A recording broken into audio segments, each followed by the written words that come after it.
What's going on, guys? It's your boy Risky, and we're back with another Q&A. Q&A 7.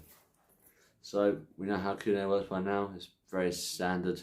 You ask questions, I answer those questions. Anyway, let's go straight into this. So, my first question for Q&A number 7 is, are you releasing a new album in 2023? I've got something in the works. I am working on something new. But I have no idea if it'll be released in 2023, so not 100% sure. Something's being worked on, but not sure if I'm releasing it this year. What was your inspiration for Love is Dead? Okay, inspiration for Love is Dead. People think different things. Some people think it's about someone in particular.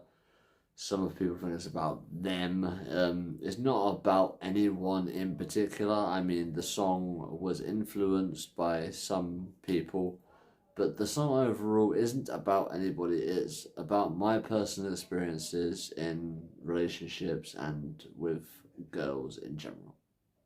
How are Jordan and Risky different people? Okay, it's a good question. Basically, Jordan is... he's the behind the scenes guy, you know, like Risky is the main attraction. He's the rapper. He's the guy that doesn't give a flying fuck, don't hold nothing back, always just says it how it is, and if you don't like it, tough. So whereas when I'm Jordan, it's this behind the scenes, it's the person that no one really knows unless you know me personally. Like family, friends.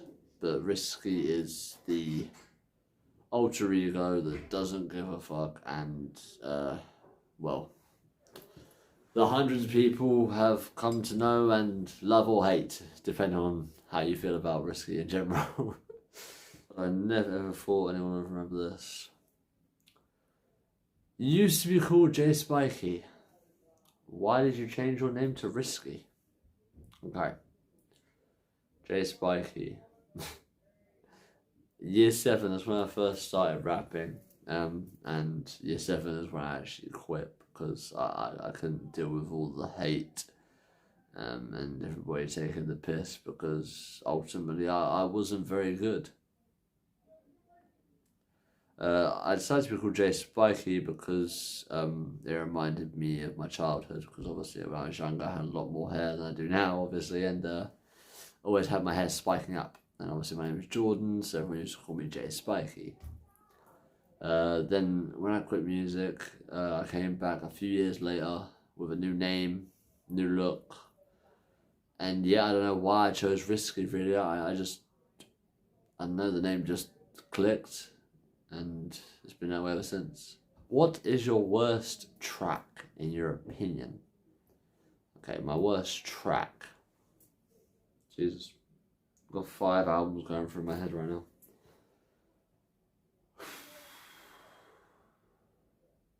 So obviously, like last time I was asked the question, King, and You've Decided, not a fan of them.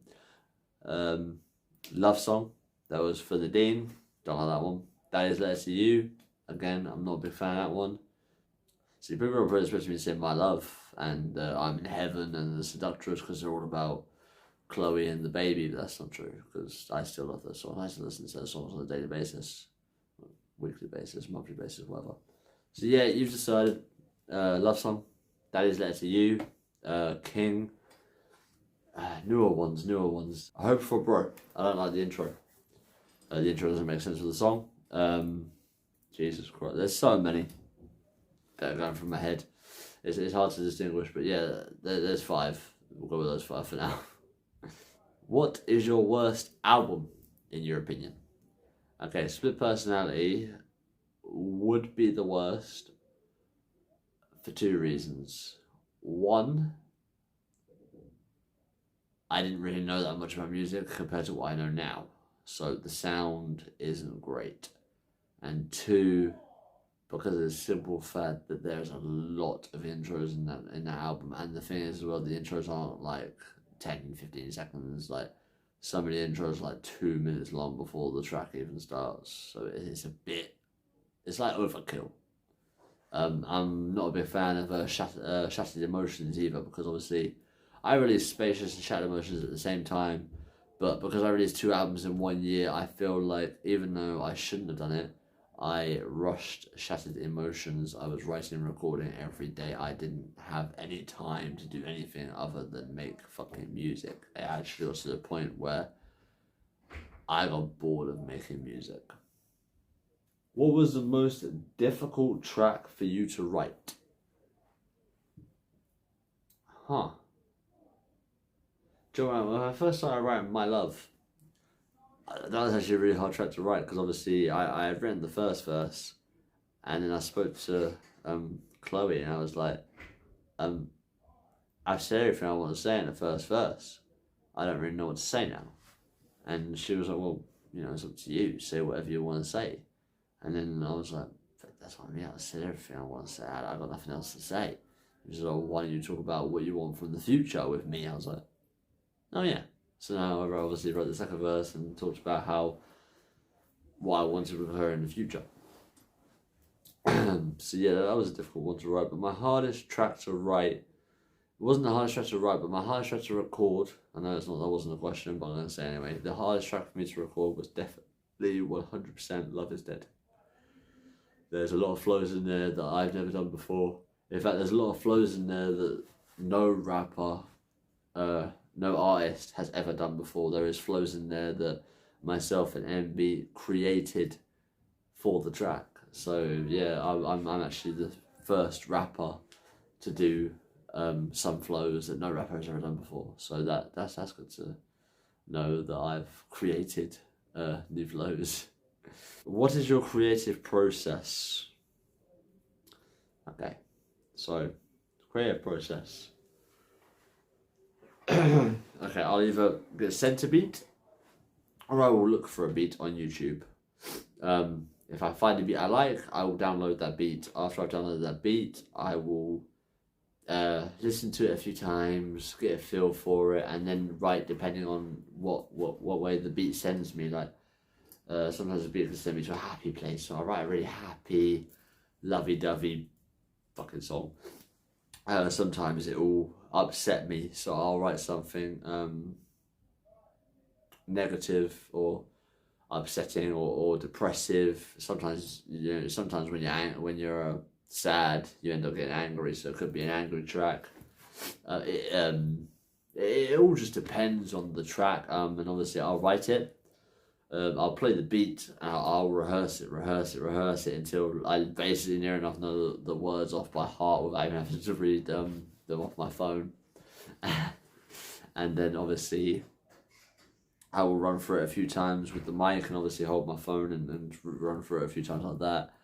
And then I will, when I start making it, I will do, obviously, I do it all in sections. So like I would do like the intro first, cut, then do the first verse or the chorus, depending on what comes first, cut. And what I will do is, once I've recorded any part, so if I record the intro, I will listen to that intro again and again. Then I'll add the effects to it, and then I'll move on, do the hook or the verse. And then once I've done the hook or the verse, I will stop, I will go back to the beginning, I will listen to it again, then add the effects to the hook or the verse, and then listen to it again, and just keep on listening to it. But me and MB have said this from the beginning. If you don't know the track off by heart by the time you released it, you didn't listen to it enough. Love Is Dead, by the time we released it, I knew most of it. And now I know all of it. I know all of it off by heart from literally the beginning all the way to the end. So yeah. But then again, it's my track and it's one of my favourite tracks, so I listen to it all the time anyway, so I would know it off by heart. Do you have any advice for aspiring artists? Okay. I'm going to say this in the most serious way I possibly can. Never, ever listen to hate. Constructive criticism? Yeah. Take it in. Take it on the chin, and use it to make your creativity and make your releases better. Okay? Don't listen to hate. take on constructive criticism, take on compliments. If it's just straight up hate, block it out. Do not listen to them. If you believe you got something, then you've got something. And one thing I always say, if they're hating on you, it's because they're jealous. Because they can't do what you can do. People that hate on me, they're jealous because they can't rap like I can. They can't create what I can create. That's all anyone needs to remember, and that's all I have to say on that. So if you're an aspiring artist, don't listen to hate. They can't do what you're doing. This next question, I like it. Do your fans take away different things from your songs than what you have intended? Okay. I actually have a story for this one. I'll be as quick as I can. Friend of mine, name's Connor. I released a while ago now a Halloween special. It was called Suicidal. Any of my long-term fans, they would know what I'm on about when I say it's a Halloween special. It was called Suicidal. I released that track. Connor and a few others, but Connor sticks out most because I know him very well, contacted me, and they were worried about me. Somebody also called Samaritans on me, and Samaritans contacted me and asked me what was wrong, like asked me if I wanted to talk, because obviously people had heard Suicidal and generally believed that I was going to kill myself. So the song was intended to tell people how I felt in the past when I felt I was feeling suicidal, but people thought I was feeling suicidal then and there and I was going to kill myself. So I guess fans sort of took away what I intended, but didn't at the same time, because obviously, yes, I was talking about suicide, but I wasn't actually planning on killing myself. I was talking about my past experiences when I have felt like killing myself. So, yes and no, I guess. Was there a time when you thought about quitting music altogether? So, yes, I have thought about quitting multiple times altogether, but ultimately it always just comes back to I love music, and because I love music, why would I give it up?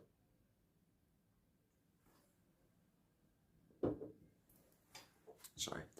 So yeah, I have thought about quitting music a few times, but I love doing it. My fans love hearing it. I can't stop. Do you ever get writer's block? And if you do, how do you overcome it? Okay, writer's block. Some rappers say that a good artist would never get writer's block. I think that's a bunch of bollocks, personally. I believe that the best rappers out there get writer's block. For instance, Eminem, he's had writer's block before. I have had writer's block a few times, and the best way for me to overcome it, I'm not sure if it's the same for everybody, but I have done it different ways. Sometimes I just stop with music, like do nothing music related, just leave music alone for a bit. Other times I will just jot down little like rhymes or phrases that come to my head and just write them down, then make a track out of those until the writer's block is overcome. Either that, or I will listen to a rapper that I listen to and basically run through their tracks a few times and think about how they're picking stuff apart, and then that sort of just clicks it and I can write again. So writer's block, yeah, I've had it, but it's not too difficult to overcome in my case. But yeah, that's the 3 ways I can think of. Last question. Do you have a collaboration you regret?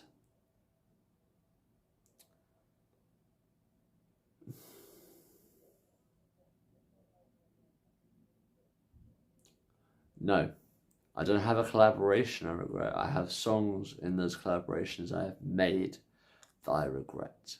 But collaborating with any artist, no, I don't regret it. For instance, I will tell you now, the songs I did with my brother, some of them weren't great. One up there for me. The songs I did with H, No, I think I like both. Yeah, To My Mum Karen and Key to Success. Yeah, I like both of them.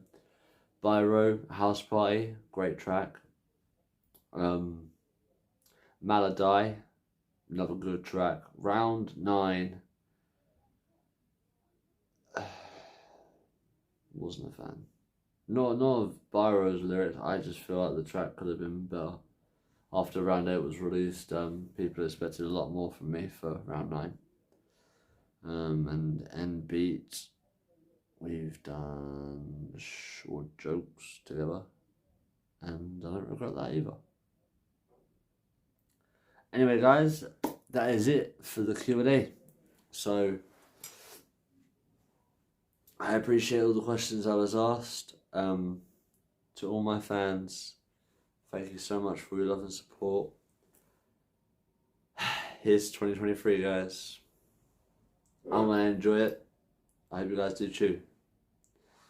Cheers. By the way, it's just Diane Brew. It's not alcohol. Anyway, guys, I love you all. Thank you for your love and support. Until next time.